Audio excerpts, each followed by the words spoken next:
Hey there, everybody. Welcome back to Hail Yes, a Detroit Free Press podcast about University of Michigan athletics. I'm Tony Garcia, Michigan beat writer for The Free, joined by Reiner Saban, our Big Ten insider, and Andrew Burkle, our editor and producer. Been a little while, couple weeks here to recharge the batteries. This is a belated Valentine's Day episode, I guess you could call it. Valentine's Day was yesterday. I've actually met both of your significant others, Cookie and JG. He used to work with Jordan's fiance actually in Lansing. Both fine women in their own right. So I hope you took care of them. Did you? Mm-hmm. Did you, Reiner? I did. I made a pretty good risotto dish for dinner. So, oh boy. So it was a nice scallop risotto medley and some salad. Yeah. So took care of that. She was satisfied. Excellent. Andrew? So I have the blessing and the curse of it also being my fiance's birthday on Valentine's Day. So double the pressure, but you get to knock them both out on the same day, which is kind of nice. So hopefully she doesn't hear that. And we're going to go. We went to the English Inn. It's a place over in just kind of the greater Lansing area. It was awesome. Had a good time. So went really well. Love it. Hopefully this show can go as well as everybody's night hopefully did. And with that, just a reminder, we'll do this on the front end. Let's try to rate, review, and subscribe if you can to wherever you get these podcasts. In case you are watching the visual medium, you can see we have headphones now. We have microphones. We're ramping this thing up a little bit here, and not that obviously football season was kind of the bread and butter, pretty decent season. I think we're all very glad that that we made the decision to have a podcast, but it was really a work in progress throughout the spring and summer and getting into the fall. So we kind of had to hit the ground running. Now I think that things have slowed down. We'll maybe find a rhythm a little bit. I don't know why I'm taking everybody behind the scenes, but there you go. I guess that's sort of why we haven't been around the last couple of weeks, just breathing. So Reiner, today the show is 5 prevailing Michigan football thoughts, and then after the break we'll talk hoops, because football it's been a weird combination of busy and not busy. Would you say during this Sherrone Moore era? Yeah, I would say that's true. I mean, there's some activity obviously on the coaching end, but things are kind of quiet elsewhere. I mean, not so much with the transfer portal and certainly with recruiting. Recruiting seems pretty dead right now from Michigan's standpoint. So yeah, it's been pretty quiet. It's been a weird transition from the national championship to this new era. Yeah, it felt like they won a national championship for all of like 14 or 15 days, right? And then it's just, you're really retooling this thing, and hopefully, that doesn't mean like it felt like that for the fans, right? Like fans, hopefully you're still in. No, I think the fans are on edge and feeling anxious. Just reading from the message boards, those tend to be the most passionate, but they're also the ones that have the temperature of the room. And so they seem to be very on edge about the future of Michigan football. Well, the fans who are super, super plugged in, and I guess maybe that's who's listening to this podcast, we appreciate it, and maybe think a little more along the lines of how you and I see things, right? It's always like, okay, that's good, but there is a next, right? Yeah. There is always next in this day and age. However, it doesn't matter. Like, let's say even we're going to get into our 5 prevailing thoughts, but let's say that Jim Harbaugh had even stayed, right? I don't think Michigan football was winning another national championship this year. It was just not in the nature of where the rosters. There was so much turnover. There was going to need to be a little bit of rebuild. I think expectations there would just be more hope, more optimism, and a ton of belief, obviously, because they've been running through everybody.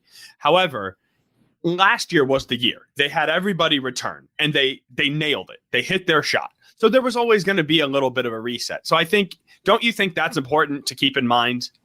I agree. I do think, having talked to somebody on staff there, that it sounds like they weren't very concentrated on the future at all, knowing that this was a possibility that Harbaugh was leaving, because they they pretty much admitted that they kind of neglected the transfer portal. And I think if Jim Harbaugh knew he was coming back, that they would have been a little bit more active in the portal like they were the previous year when they got, 7 guys or so that were pretty valuable contributors to Michigan this past season. So I think they would have been a lot more active in the portal had Jim Harbaugh been staying. So I don't know if I necessarily agree with that.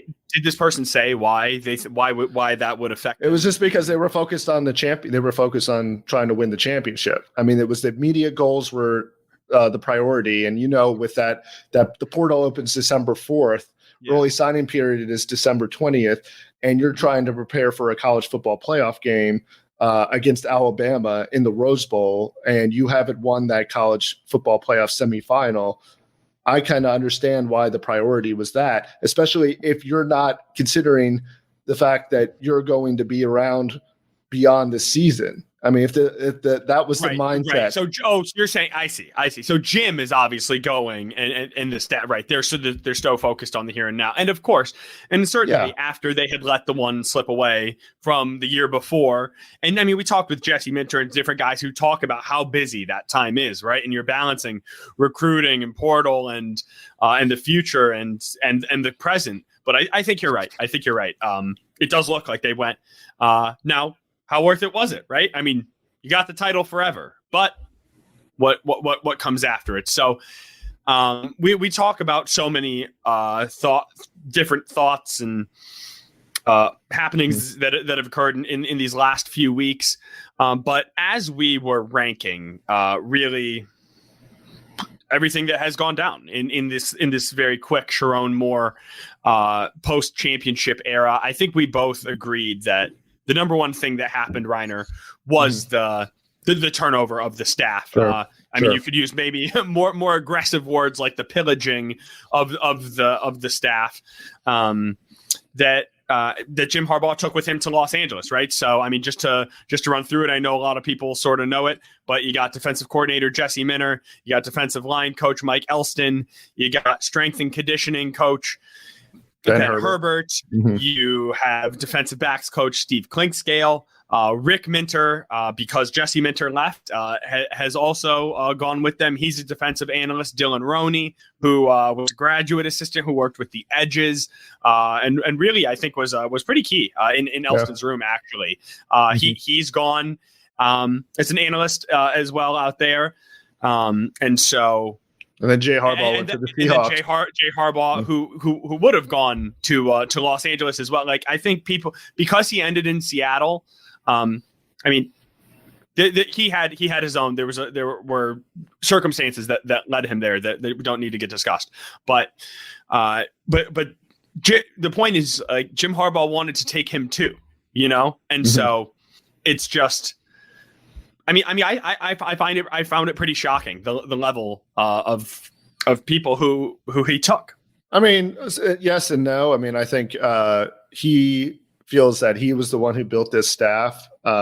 He was the one who kind of again turned over the program before the 2021 season, adding a bunch of 30-something assistants, and so they were his guys, and so he felt like they gave him the best shot to win, and that's all he cares about. I mean, Jim Harbaugh cares about winning football games for whatever team that he's affiliated with at that moment.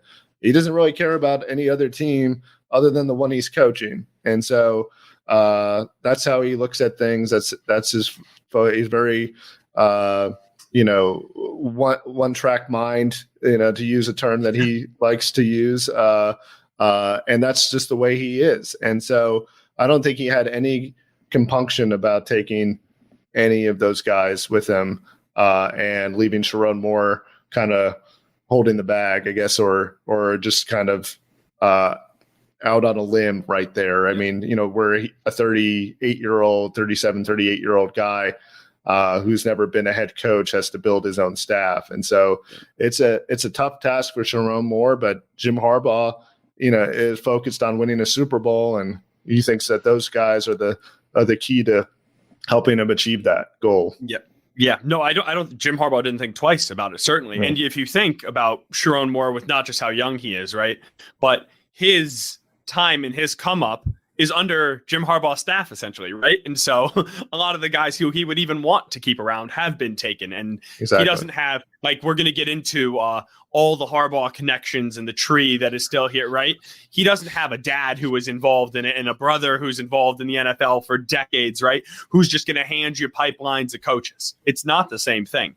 He didn't have it. And and Reiner, you went out there to Los Angeles, right? For his presser there, and sort of asked him about it.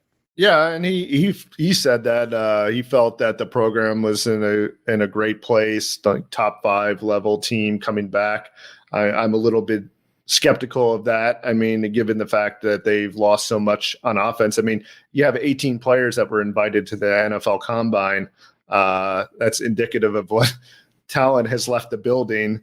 Now they have a lot of defensive talent still back, but over time the depth is reduced. I mean, where those frontline players that were there are not supported by the key backups that some of them are going to be stepping into the fold this year for Michigan. And so over time that ends up having a cumulative effect on the team and the programs. And I'm curious to see how that plays out over not just the next 12 months, but the next 24 months, and to see where Michigan is by the end of 2025. Right. The depth is so key, right? I mean, you talk about the rally group on the defensive line, right? Sure. I mean, just offensive line, 6 guys getting drafted when you lose an All-American, plug and play. I mean, this doesn't just happen like time and time again. You really got to continue to establish that depth. But just to wrap up the thought on the coaching staff,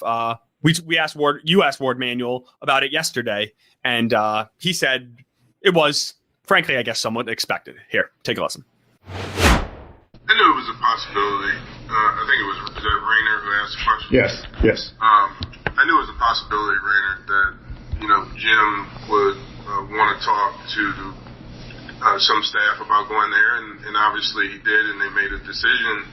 As I have with Jim, I've never, gotten mad at people having an opportunity and making a decision. I know some of them were already being talked to, Rainer, before Jim was selected for the head coach at the Chargers, and so these are decisions that people make, and it happens over time, and it gives Sherrone an opportunity to rebuild the staff, particularly on the defensive side, in the way that he wants, and I feel good about the people that he is bringing on. All right, so for what it's worth, Warde Manuel was not completely blindsided by this. However, it's still quite the turnover. So thought number 2, Reiner, is the staff has started getting filled out. And I think it's safe to say the headliner is defensive coordinator Wink Martindale. He's coming from the Giants. However, he's been in the NFL for 15 plus years. I would say most notably with the Baltimore Ravens. And he was sort of the protege of Mike McDonald and Jesse Minter. They both were under him when he was DC in Baltimore. So now Michigan is through on its 3rd former Baltimore staffer from the 2020 staff, who is defensive coordinator. But this might be a little different, right, than just McDonald and Minter, I would say. Yeah, I think Wink Martindale is a little different egg than those two. I mean, the fact that he's 60 years old. Those guys were in their 30s.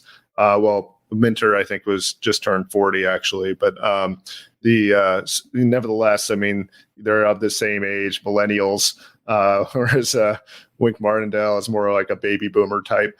And he's also, again, a person who has been around the block for a while, comes kind of almost from the Ryan brother philosophy or Buddy Ryan philosophy, where you just blitz and attack the quarterback at all costs. Loves cover one, zero coverage if he can pull that off. I mean, it's just straight man and you're just attacking at will, but that's not what. Doesn't that sound like a defensive coordinator that they had kind of recently, right? That didn't really work?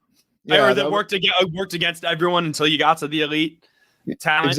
Exactly. And that's the problem. I was talking to somebody who's kind of familiar with what's going on in the NFL right now. The NFL loves to play too high safeties, shell coverage. And what they want to do is prevent deep passes. And they don't want guys taking the top off the defense, the Patrick Mahomes, Josh Allen's, those types. And they want them to work down the field. That's the general philosophy that's being employed.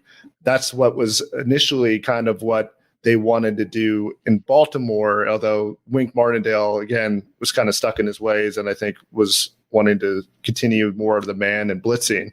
But the way that the Baltimore Ravens defense evolved into is kind of what I just alluded to, where they actually run a lot of simulated pressures, which is what you saw with Michigan. Michigan was basically Baltimore college version, and they were running a lot of more zone coverage, which has also become more favorable in the NFL, and I think also the multiple fronts. The fact. Yeah, multiple fronts. And I think, again, the simulated pressures where it looks like you're blitzing, but you're really only sending 4 and you're dropping one dude back in coverage. And it's a little bit more safe from a whole schematic standpoint of being able to defend a quarterback who can run and pass. And so I think that's what Jesse Minter was trying to do. And if you look, Jesse Minter and Michigan only blitzed on 22.9% of the dropbacks last year. The Giants under Wink Martindale blitzed 45% of all dropbacks, which was second in the NFL. And so and he runs a lot more man. And Michigan has gradually shifted away from, again, the man coverage of Don Brown to predominantly zone, where they're playing twice as much zone as man. So it's a lot different than what Wink Martindale has generally run. And so I'm kind of curious to see how this transition works. Yeah, I was listening to everybody's favorite brothers, the Kelsey brothers, a couple of weeks ago during the season, and they were talking about Jason specifically. Obviously, he's the center, so he's kind of like the quarterback of the offensive line. And he was talking about how much of a nightmare it is to go against Martindale at least for an offensive line for them, because every single time it's some type of confusing blitz. Either it's constant blitzes, it's, they back off. It was just interesting to kind of hear him discuss, like from a center's point of view, what it's like facing Martindale and how much more prep does go into that. But I think, like you said, Tony, there is some comparisons to that when you're talking about Michigan's past defensive coordinator as well. So it just feels kind of like a little bit of a square peg into a round hole, but I mean, like he does have credibility there. There's no doubt about it. That's why I want to chime in. That's an awesome note. That was an awesome note, Andrew. And I mean, I think when I hear that makes me think, man, if he can't, maybe there's a little square peg round hole. However, if he can say he can toe that line, right, of using the Baltimore base with a more aggressive somehow, and even confusing, like Michigan's defense can't get better than it was, right? Like, he was already the best in the nation. But you could if Jason Kelsey, a first ballot Hall of Fame All-Pro center, is talking about how confusing these fronts are, think about the complexities and the issues that would raise for college level linemen. So that's my main thought there. And then one more. The amount of ties here between Wink Martindale still and sort of the Harbaugh family is pretty amazing. So John Harbaugh was on Rick Minter's staff with Wink Martindale in Cincinnati from 96 to 98. And then Wink was on staff under Jack Harbaugh at Western Kentucky from 2000 to 2003. And I don't have it up. I think that was the last time. Was that the last time he was in college football? Right? No, Cincinnati. Which one? No, Western Kentucky. Right? It was the last one. Yeah, Cincinnati was the last FBS program that he worked at. So yes, but yes, that was the last time he was in college. It was 2003. Right. So, it's a lot of changes. So but it's just, It's ironic how, even though those are a lot of Harbaugh ties, that Sherrone Moore still able to tap into that and get the job done. Yeah, I do think. I mean, it's interesting because Martindale's got a very strong personality. It'll be interesting to see how he coexists with Sherrone Moore, because I mean, if Sherrone Moore is okay with Wink Martindale just running the defensive side, it probably could work in that sense. I do wonder if, again, I mean, part of the rumors out of New York was the fact that it almost was like, that Wink Martindale was trying to create a kind of his own little fiefdom within the coaching staff, and that they were trying to kind of create their own little corner of the program. So I think eventually, it'll be interesting to see how the actual relationship dynamics play out on staff, because again, the other thing that is noteworthy is the fact that Harbaugh wanted to get younger when he made the staff in 2021. He recognized that there was he was getting a little bit long in the tooth himself. Maybe can't connect with the players quite the same way. Change some things about himself. Well, Sherrone has got the opposite problem. Exactly. I mean, he has no experience as a head coach. Needs somebody who kind of wants to run the defense or knows how to run a defense by himself, which is why he brought in Wink Martindale. I think that's why he passed on Mike Elston and Steve Klinkscale as possible defensive coordinator options. Could be. Could be. It is a good point that they need completely inverted assistant from the staff, right? Sure. And so, all right, we all set with that microphone over there? Yeah. Okay. Just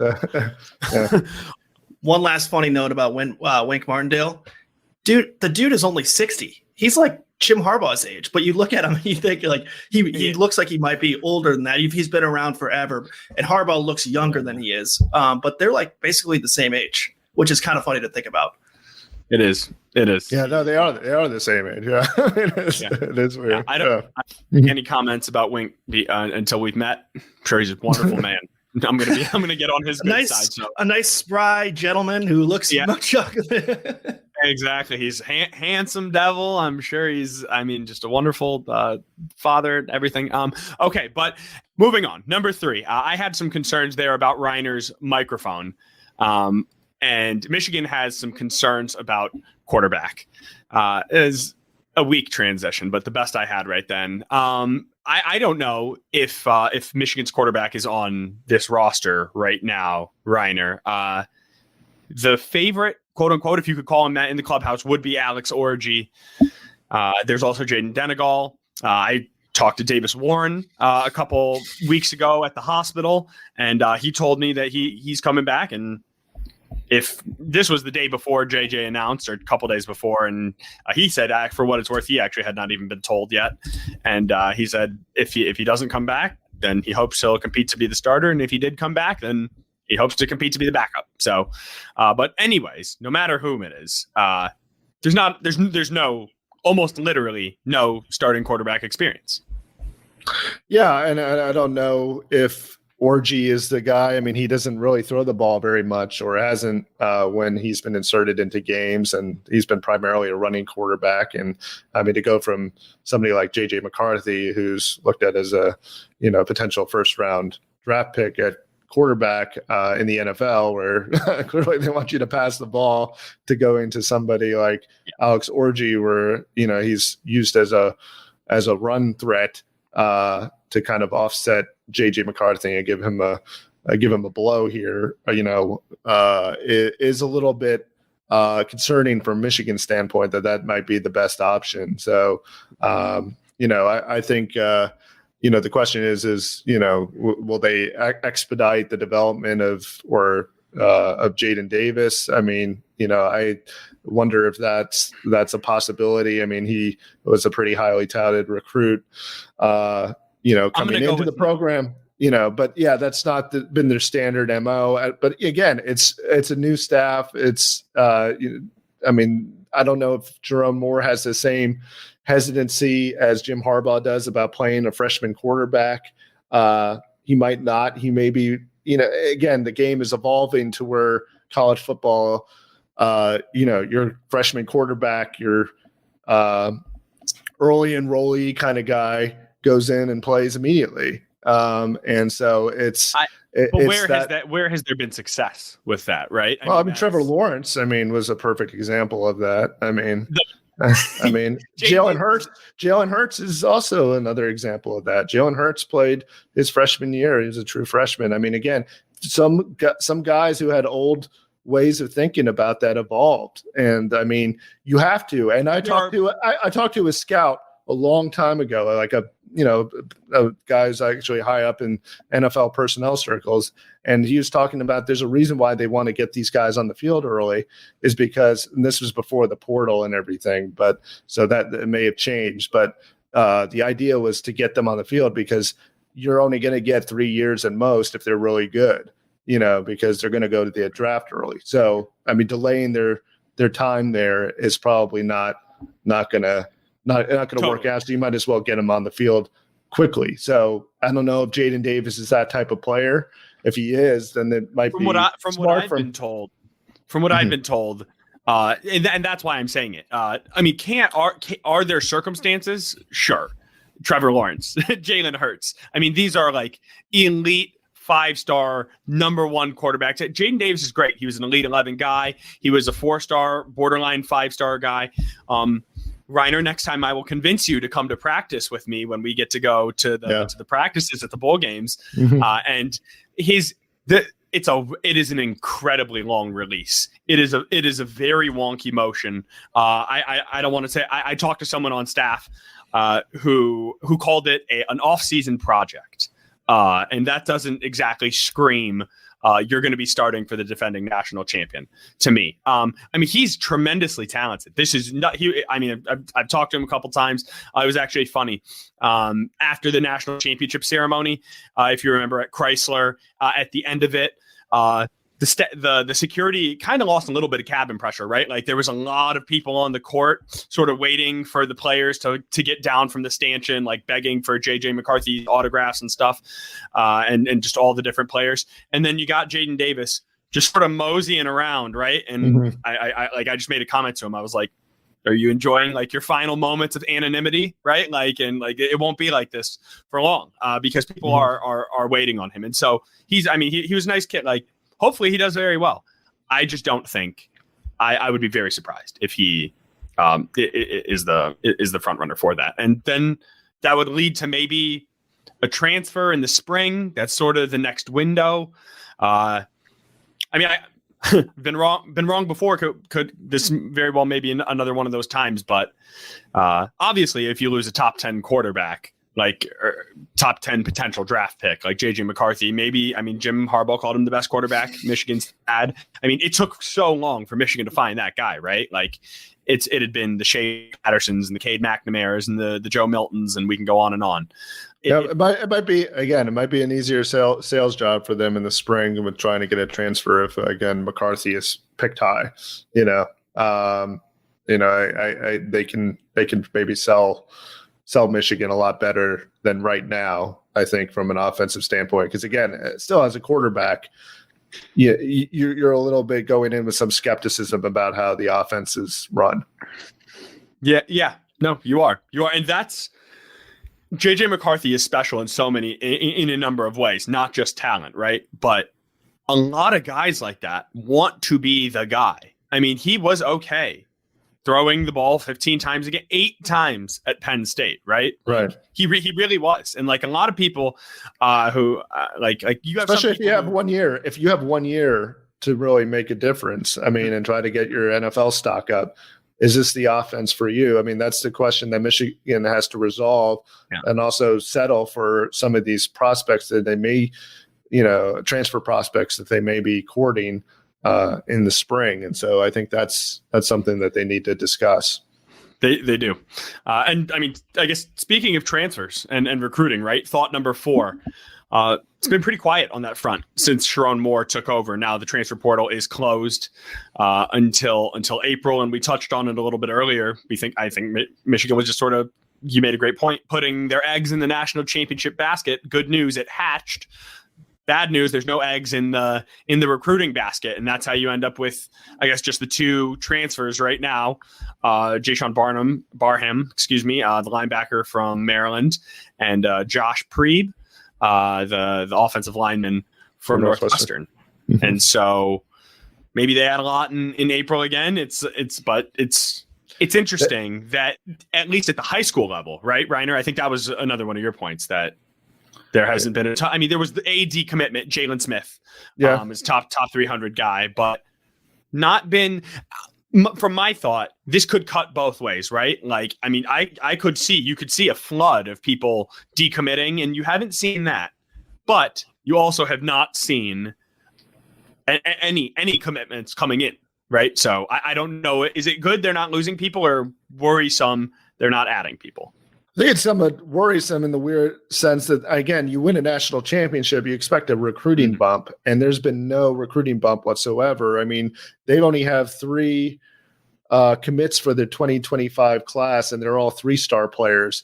Ohio State has 8, and 2 of them are 5 stars. And Notre Dame has 15 commitments already. And, you know, they're not coming off any kind of great season themselves. And so, I mean, Michigan, you think, would get some kind of bump after winning a national championship. And so far, that has not happened.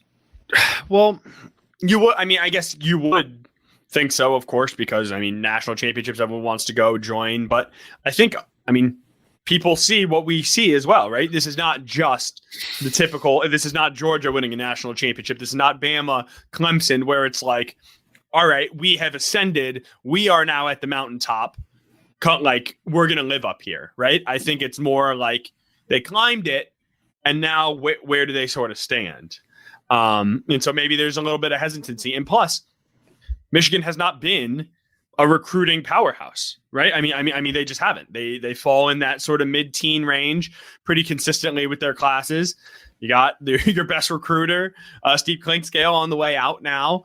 I mean, there's a ton of turnover that it never helps, as we've said, when well, I guess it doesn't never help, but it takes away from how much emphasis you can put on the recruiting trail when you're practicing into the first week of January, right? And so I'm trying to come up with reasons why, right? And maybe why it's not the end of the world, but I mean, again, the program has shown that it can develop guys, but that was obviously under a different regime with Jim Harbaugh. I mean, that's a lot to bank on, especially given some of the circumstances that were afforded Jim Harbaugh that will not be necessarily available to Sherrone Moore, i.e. the COVID year,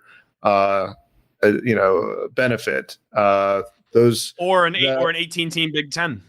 Yeah, exactly. And then also and especially with those teams being able to sell the Big Ten to the prospects that they're recruiting too. And so they'll be in the same market as Michigan, whereas maybe they weren't before, or people were not as interested in going to their school as much. Whereas now you can sell that to a Midwest kid that, hey, you can play at Oregon and still come back and see your family, several times a year, possibly.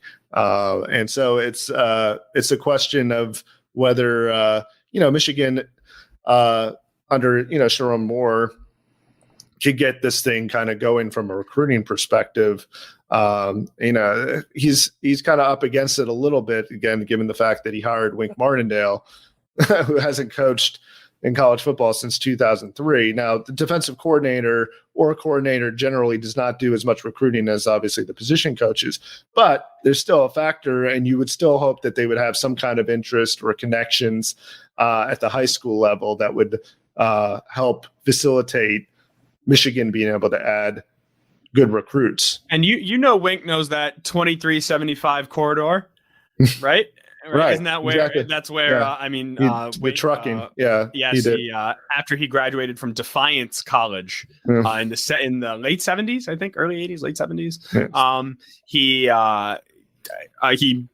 started his career as a trucker, going from Ohio to I think to Detroit and Michigan and back, and to Dayton. And so he would he's familiar with the with our crap roads that we have around here that are no better than they were in 1981. But you talk about thought number 5, Reiner. You're talking about selling these recruits and the transfers and the battle. Essentially, that's half the battle is NIL. Right. And so thought number 5 is NIL, which is sort of what we spoke at nauseum with Warde Manuel and company about yesterday. Their latest development, which I think actually is they've partnered with Altius Sports. So Michigan and Learfield partnering with Altius Sports as what they call a sort of a 3-pronged attack in their NIL efforts in the commercial sort of multimedia space, as it were. And again, this is not going to be inducements. Warde Manuel is one of his favorite words. They are not paying players to come. But this really feels the word that was used, that they used, Warde used was alignment. A year ago when I did a story, I spoke to a Regent Jordan Acker. He told me how important alignment was from the top down in getting NIL situated.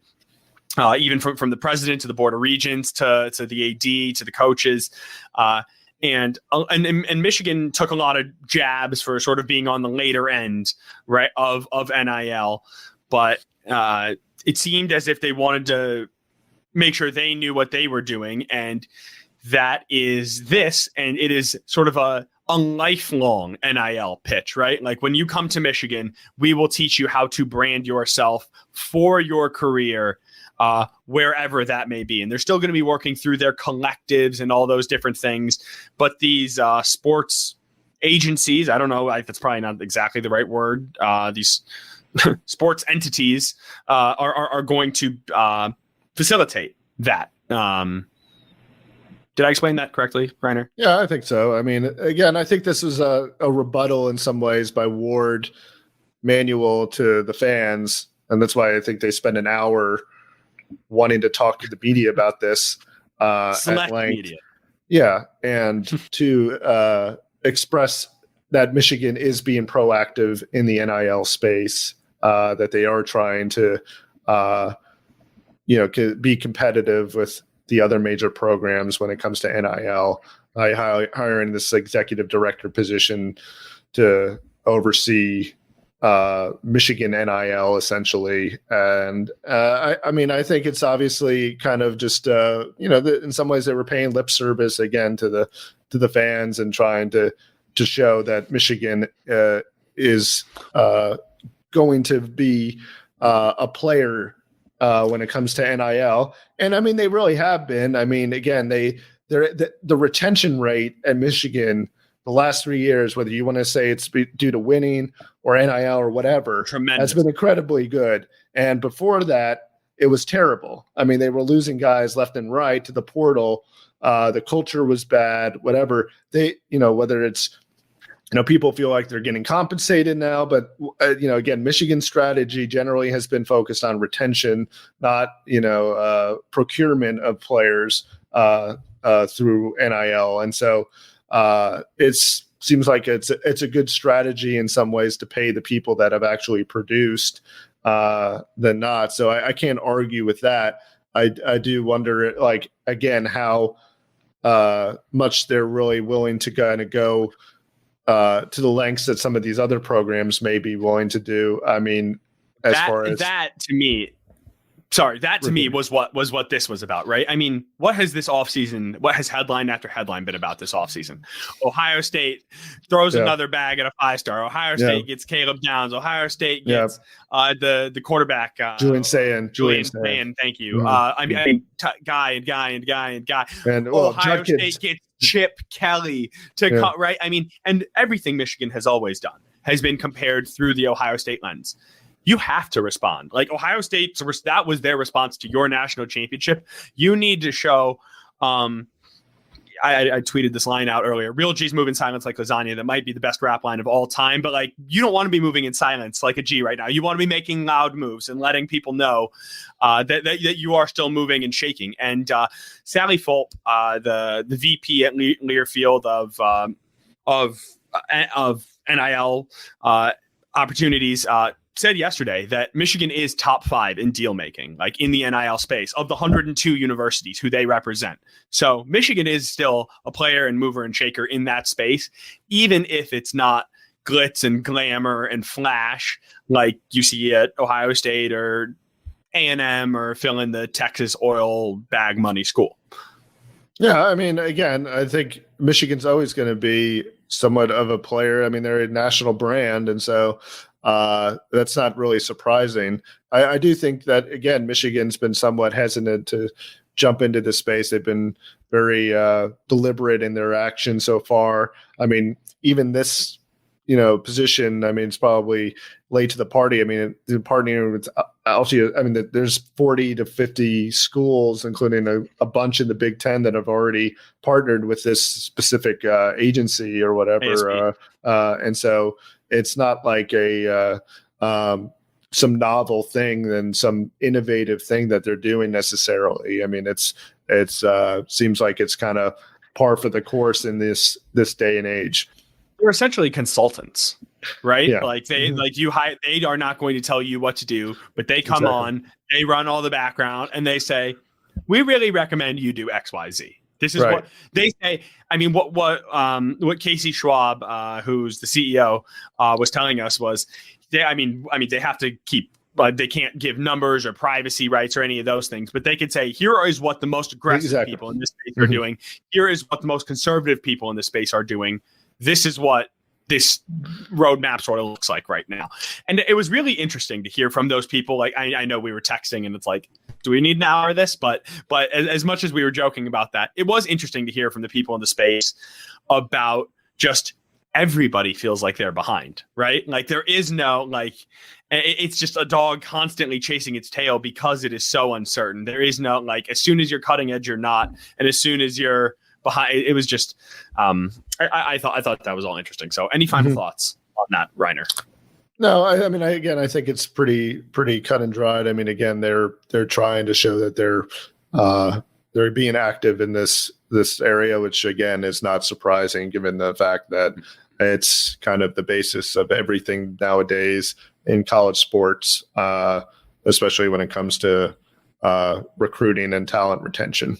Yep. Yes. Warde Manuel, front and center, speaking to us for the third time since January 1st, or since January 9th was the national championship. So 3 times in 50 days at the Natty, at Sherrone Moore's presser, and now talking about NIL. However, he did stay on for a couple extra minutes and let us ask a few more questions. That's where we will take it after this break. It's about hoops, the future. So don't go anywhere. We'll get into that next. This is Hell Yes.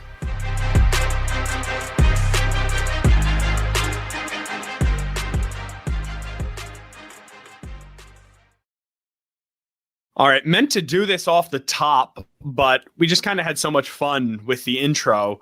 We've never even really teased that. Obviously, there's a lot of basketball to talk, but I mean, at a certain point, what is there to say? 8-17, 3-11, last place in the Big Ten. We just talked about it on the last pod. Since then, I think they're 1-5. They have lost.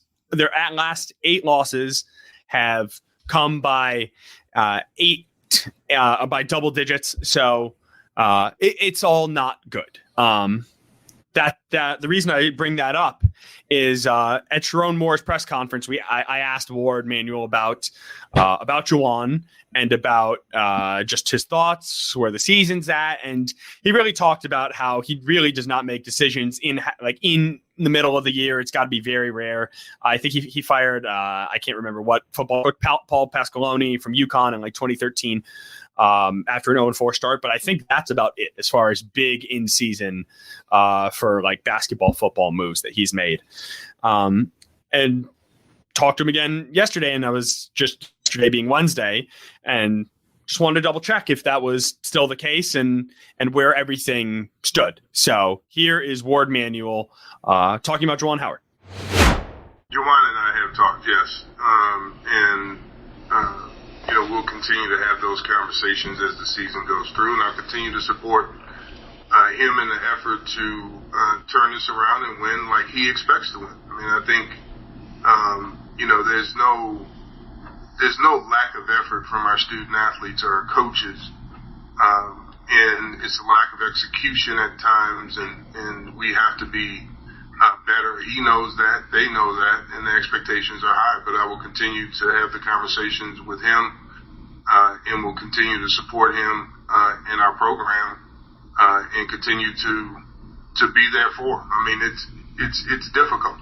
None of these student athletes or coaches or staff, they're working to win. And when it doesn't happen, there's no bigger disappointment than they have in the results or the lack of results on the success of winning. And so they will continue to get my support, and we'll continue to have conversations and work through it. Right. Would it be fair to say your plan is to bring him back, or you haven't made a decision? It would be fair to say I have not really thought about any changes in our men's basketball program at this time. I mean, it's one of those things that, I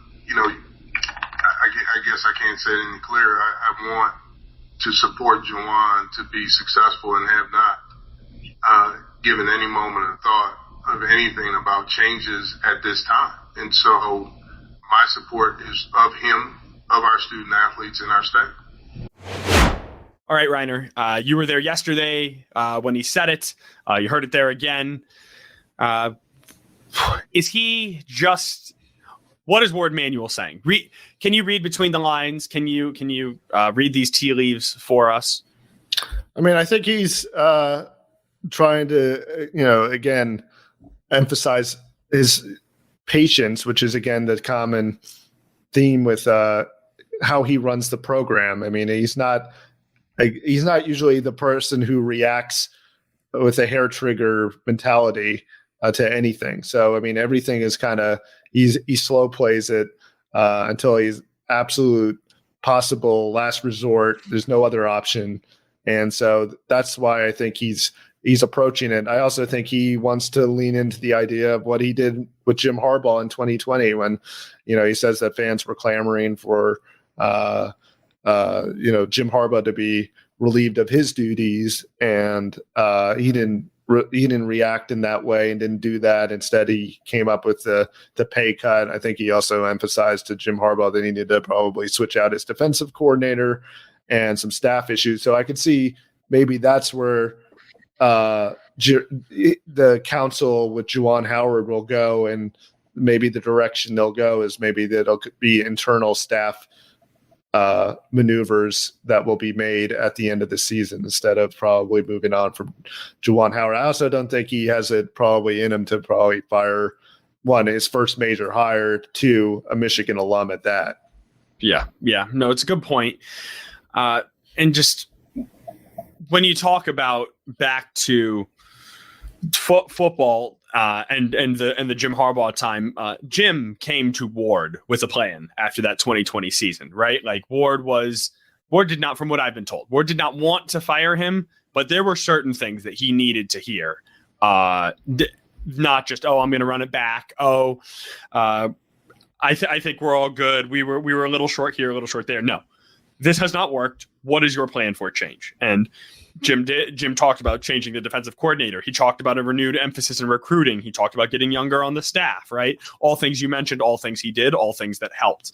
Could what you say about Juwan Howard be the same in terms? I mean, there has been a ton of staff continuity with Phil Martelli, Sadie Washington, Howard Isley. There has been success there. They've gone to an Elite Eight. They've gone to a Sweet 16. Has it run its course? I mean, who knows? I think one struggle is it's not just it's not just on the field where they're losing. The recruiting is not going well. The transfers are not. I mean, how many times have we said this on this podcast? Right? They anytime they've got 6 top 100 recruits in the last 3 cycles. There's only one left, and it's Terrace Reed. So nobody stays around, and then they're hamstrung by the admissions office, and they are.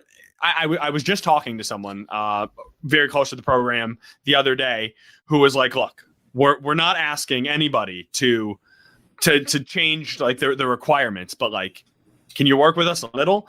And I was asking them because I was just confused about how do you get blindsided by Caleb Love or by Terrence Shannon, right? Like not being able to get in. How is it that you get that far in the process and then you're, I guess for lack of a better term, caught with your pants down?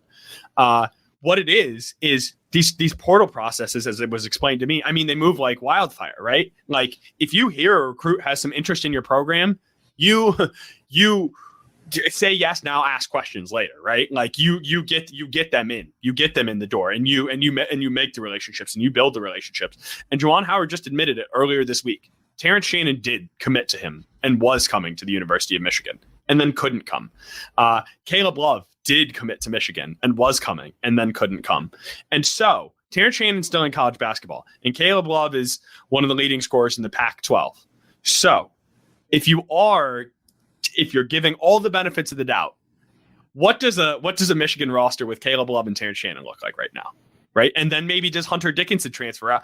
I mean, that's a national championship roster. Now that's a lot of ifs and buts where candy and nuts, whatever it is.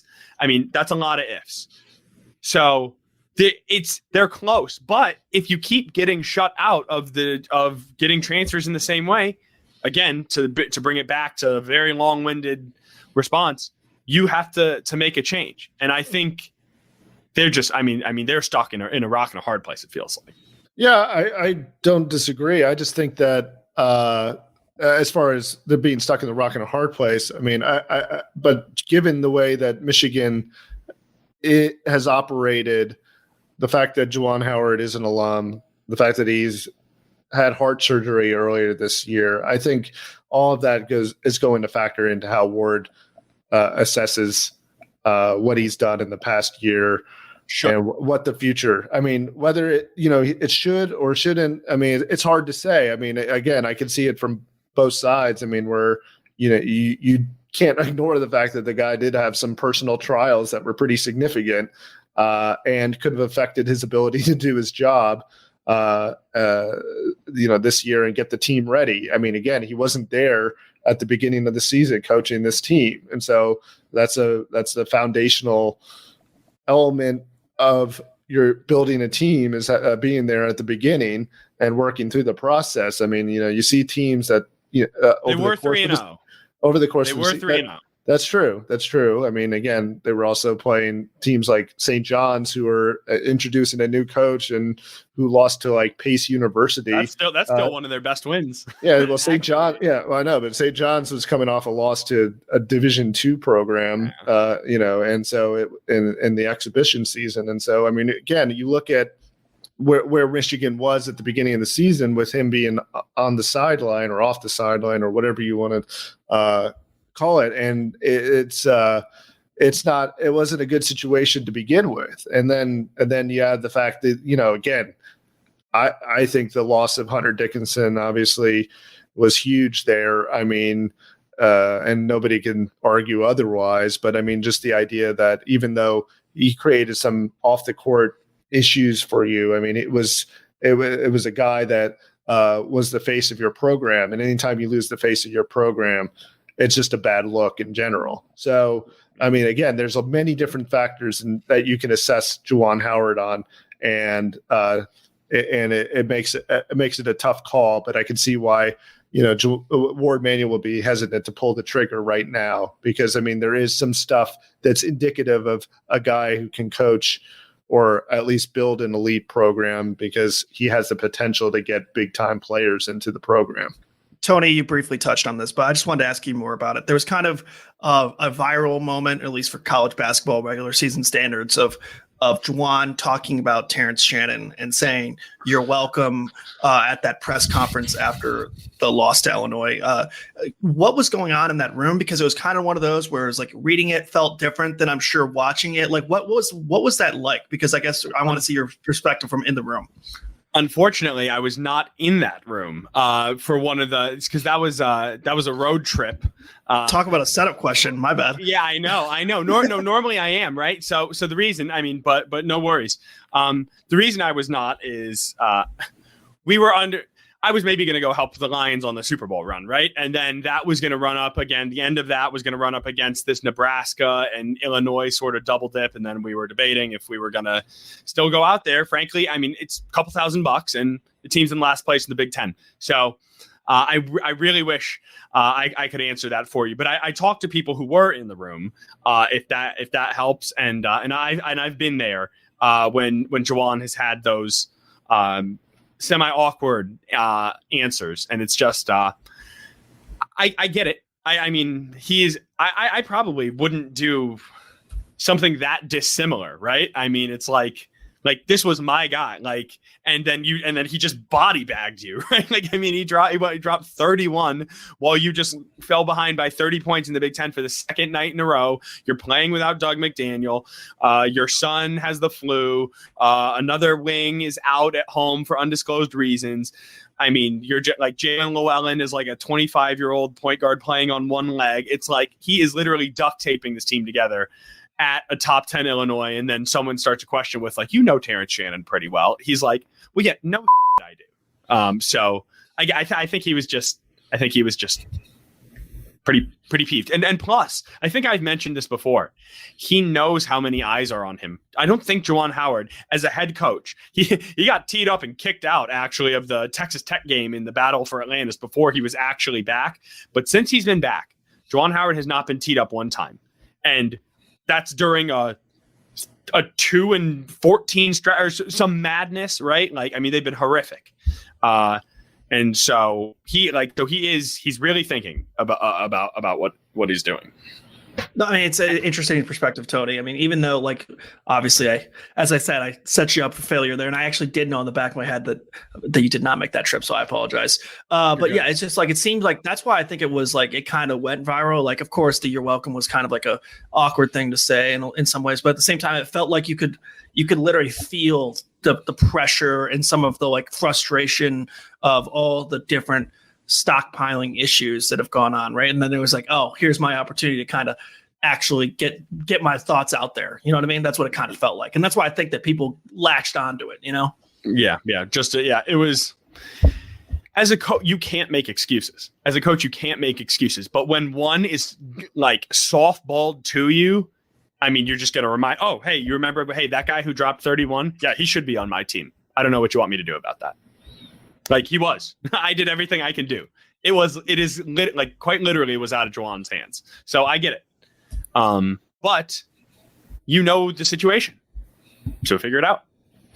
In college sports, the head coach is the head of the program. They recruit, they go after the transfers, they coach the team, they develop the team. This isn't the NFL. It's not like the the NBA where you're given the players that you get, right? I mean, the excuses are less valid in college in some ways because you choose those players, you recruit them, you talk to their families. So I think that's why the frustration too is it does fall on him to some level, And now you're in year 5. So by definition, every single person in the program had your fingerprints on it, right? It's no longer, oh, wait till he gets his guys in, right?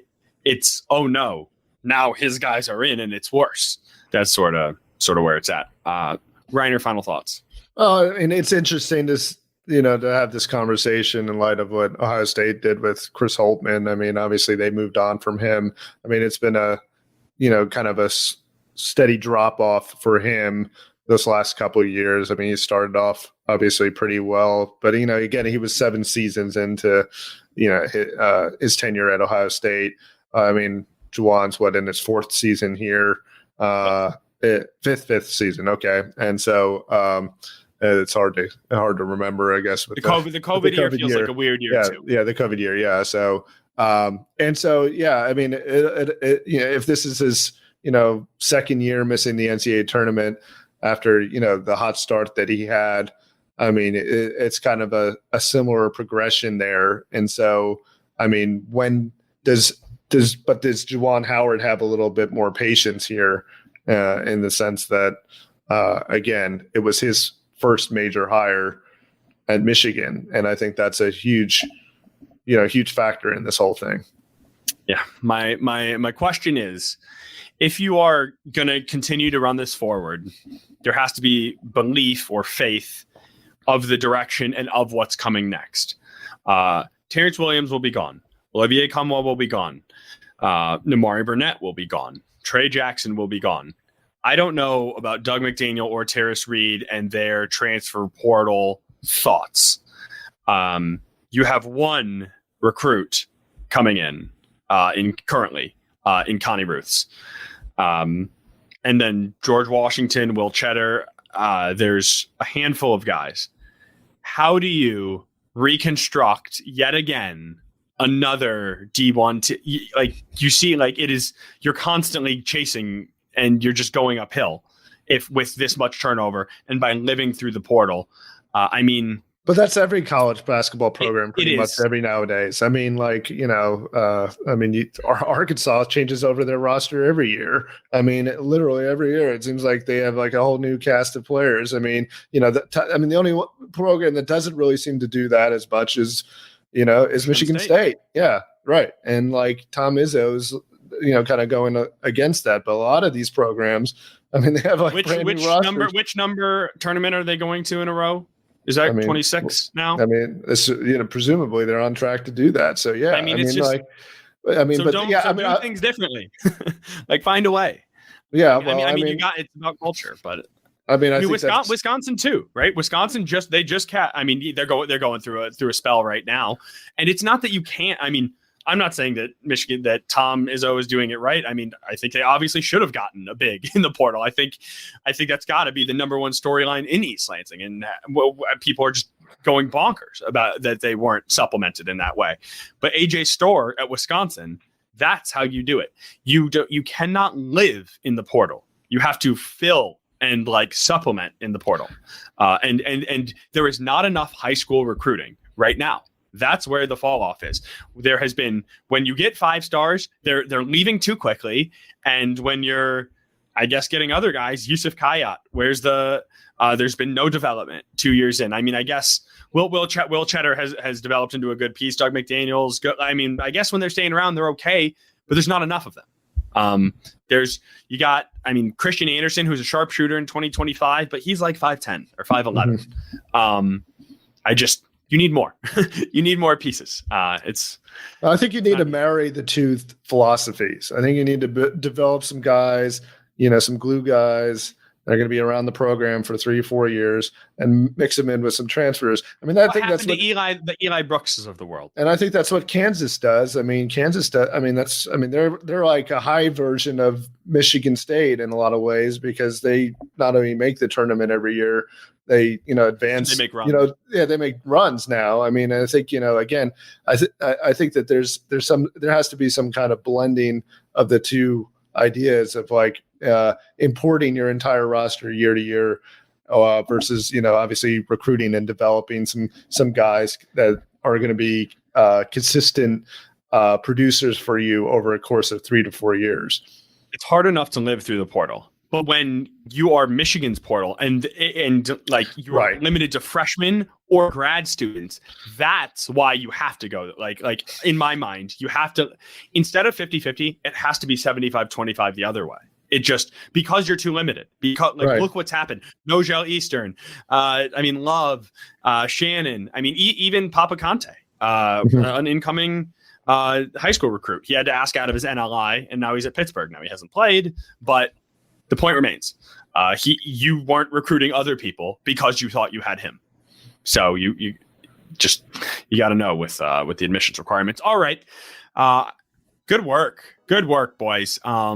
Lengthy episode, lot to unpack, but I think consider it unpacked. So thanks to everyone who makes this possible.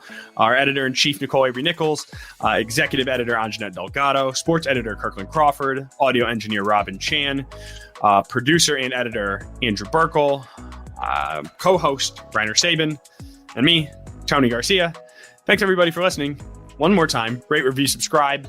We're going to try to get back to our weekly Wednesday recordings.